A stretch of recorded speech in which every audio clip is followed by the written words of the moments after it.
Hello everybody, my name is Troublemaker, And I'm Rangru. and this is the 3v3 tournament of Glorious Design. Indeed it is. And today we are on the map Horus with NATO. We have SKD with Nero, Salamander, and Smok. And for our pack players, we have KOD with Zero, Walter Mitty, and newcomer Mr. Montanino. It's the Montanino. Montanino. Interesting name.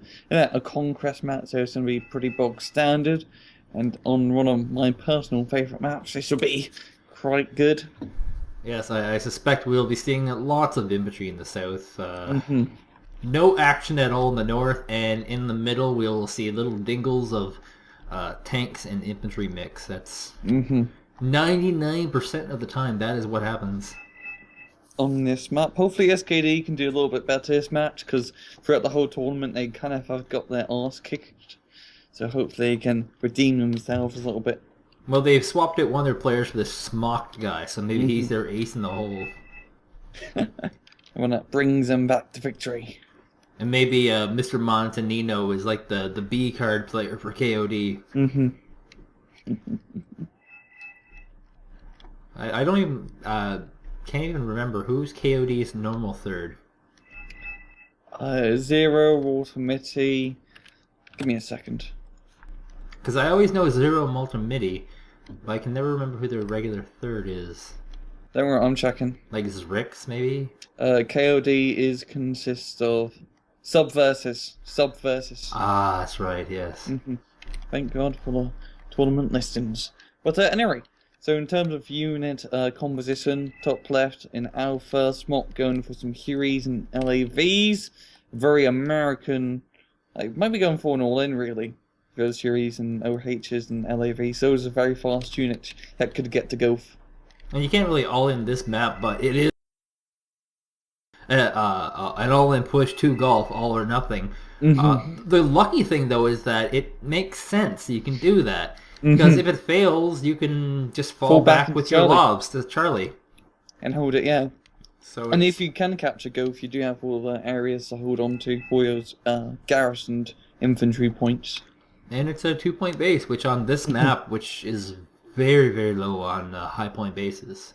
It's a huge advantage. Yes, I mean, normally the base that you're fighting for in a conquest is like a 3 or a 4. And this one you're fighting for ones. Ones and twos. There's a lot of ones and two bases on this map. So very low point. Yeah, one of the downsides about Iris is that Iris is always pretty slow paced, and more often than not we'll see a 40-minute game on this map. Yeah. Usually due to the nature of Echo always being neutralized, and some team will capture Foxtrot. That's always that always happens. But it might be a little bit different. A MiG spam? Just arrived right on time, on schedule. Bishes and 23s and even a few yaks coming out from all of KOD. Those MiGs 20 runs, they're not going to go for the huge Huey stack up top. The SU-7 is going to napalm Charlie, which won't do too much damage because, yeah, helicopters Helicopters don't get hit by napalm. No, they do if they stay in the smoke, but they usually just fly over. It doesn't really matter. They took like 1 or 2 points of damage over it. He flew right over the napalm and he lost the helicopter. The MiG's coming in. F-15C trying to stop him. Does get shot down in the process, though. Mr. Montana actually trying to go for Charlie. So I think Smok will have to unload and do what with what he has. Yeah, and I mean, what KOD were doing is what I think of as like a very old style play, because they weren't just doing the standard MiG spam. They were doing a MiG spam with bombers and napalm, and so so they're using the MiG, the giant MiG force entirely just to napalm certain areas and slow down and stop.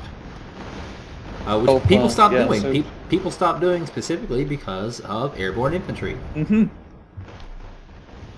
Smok's going to have control of the area. Montana moving in to try and stop him. He has a lot of helicopters. Yeah, a few Mi-25s and Mi-8s. The Commando Cs, FJBs, a lot of infantry forces. In Foxtrot, a lot of cheap tanks from Mitty.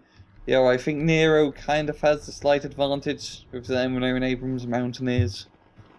Oh yeah, and he has that great position in the woods. Mm-hmm. And oh my God, airplane is getting shot down for nothing. Ouch. 2 chaparrals together. That's just a little bit cocky, but at the same time, they're those nice infrared things, so they don't really get shot down as easy. Yeah, the chaparrals also have really good range against helicopters, 3,150 meters, which is awfully bloody far. So the big story, of course, is the breakout in the north, which is basically opposite day. I mean, we were expecting Smok to kind of all in, but it looks like Mr. Montanino is, in fact, the ace in the hole, and Smok is, not the ace in the hole. Yeah, it completely shot down Sot into Gulf, and then completely turned it back on SKD. And now they don't have Charlie anymore, and there's a bunch of infantry holding Charlie from Mr. Montanino.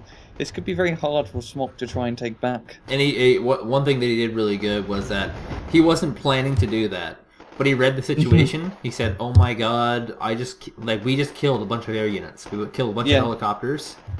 He rushes infantry across the field to get there. And he does manage to take it.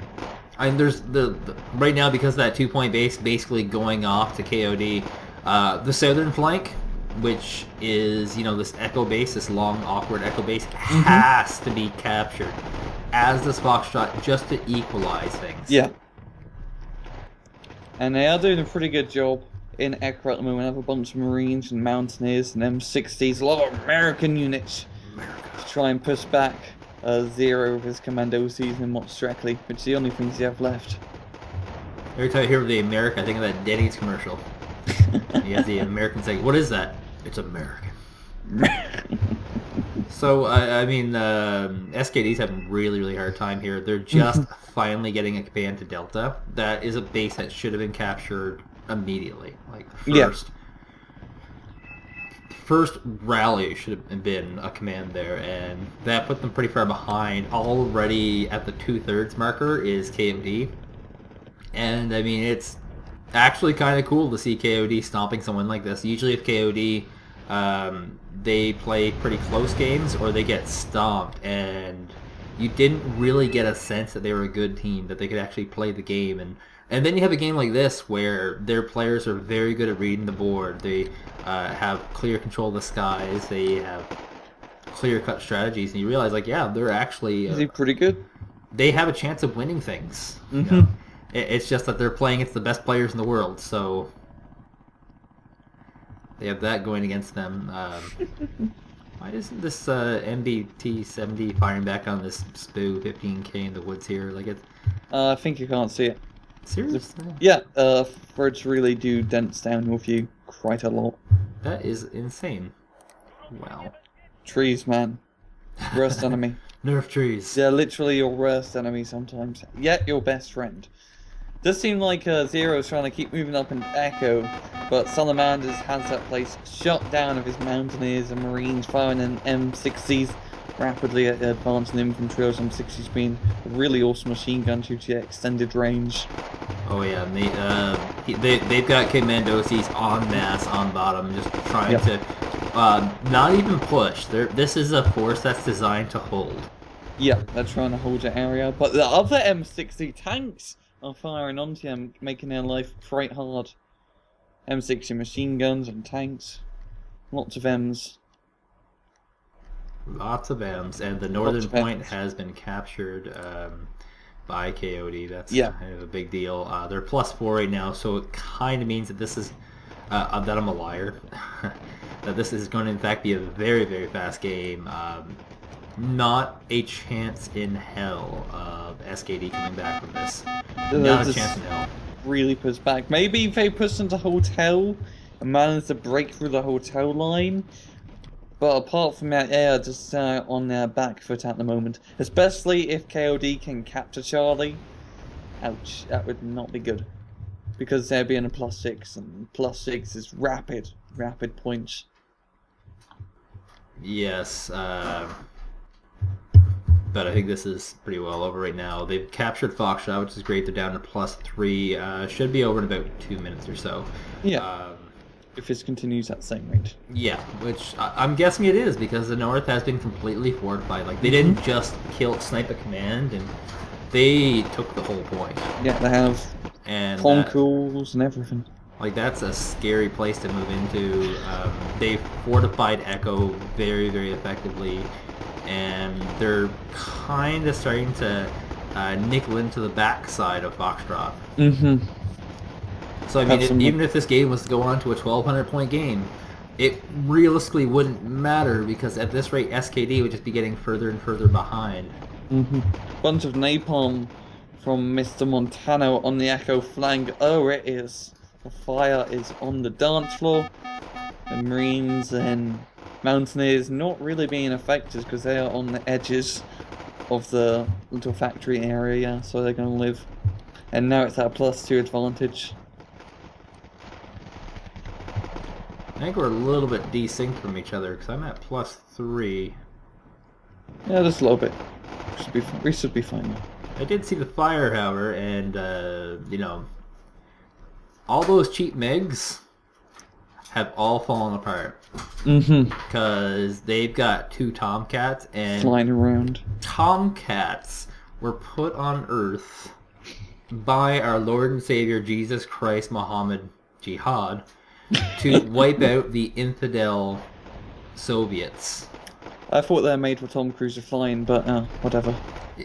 You know what? Tom Cruise only flies ones that kill.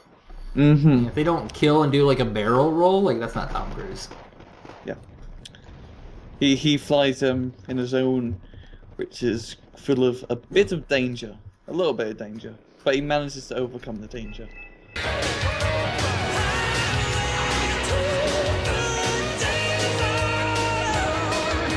There are some cats who have pretty good air superiority if a million MiGs don't charge them, because Tomcats are great at killing the odd Ronald 2 plane, but when there's like 20 MiGs out in the field, it's too much for them to shoot, and they just get completely overwhelmed and destroyed. But if just, Ronald 2 napalm comes out, they will be able to deal with him quite effectively. Okay, my game ended. Did yours? In a little bit. Oh, okay. But whatever, just send it, yeah. So the post-game analysis, KOD looking pretty impressive in their conquest play here. They did a very good job, yeah, just completely overrunning and taking the sectors. Interesting fact, SKD winning on the kills here. I'm assuming that's because of all the MiGs. Yeah, all the MiGs early on, taking out the expensive F-15s and the planes and all of that good stuff. But, I guess that's our wrap-up for the week. Pretty slow week. What do you think was the top match of the week? I really liked RTN versus WTF in space in the economy match in Telemark. That was just those 2 Leopard 2s that flanked around. And, perfection. Perfection flanking. Brilliant.